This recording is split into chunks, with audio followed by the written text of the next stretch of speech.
She ended up going to Radcliffe, and Bonnie was pulled into that folk scene. Like, everybody would play the Newport Folk Festival, and it would be everybody from Muddy Waters to Bob Dylan. So if you were a folk singer, you know, you could be playing straight-up country blues or electric blues. And she really just had a natural knack for it. I mean, beautiful singer and really cool guitar player. She's just created her own sound by pulling from so many different influences. People like Sippy Wallace and Lightnin' Hopkins.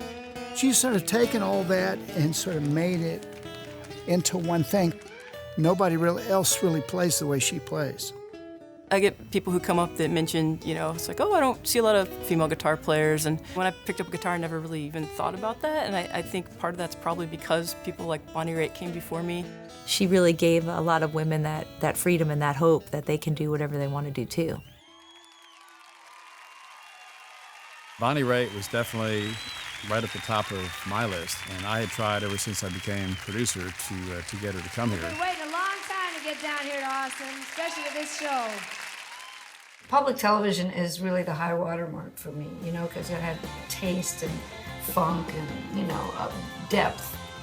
We finally got her, and she came to do the show, and she loved it. The crowd adored her, and she had a great time.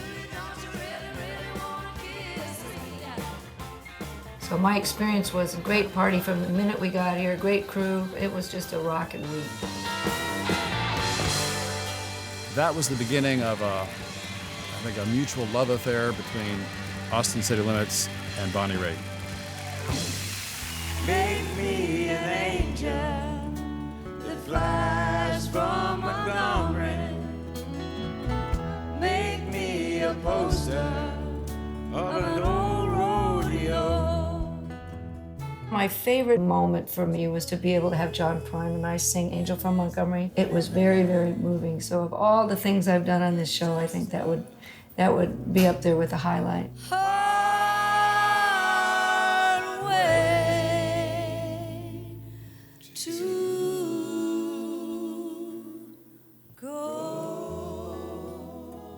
She really made her own sound with playing slide.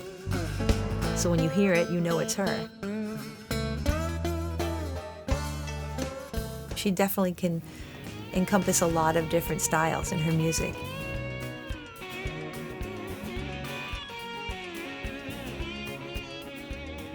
Bonnie Raitt has always worshipped the music of Mavis Staples and the Staples Singers. When they had the opportunity to tour together, I made the call as soon as I heard about it to try to get them to come and do a show. You could see and feel the love between the two of them. To see her face light up when I said we're going to do this show together, and she just knocked it out of the park.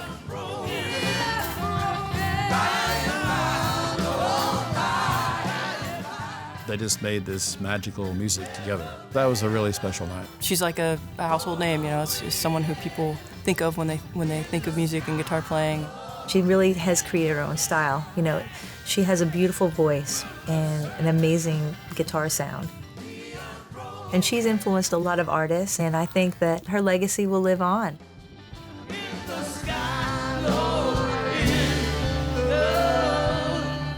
Sky.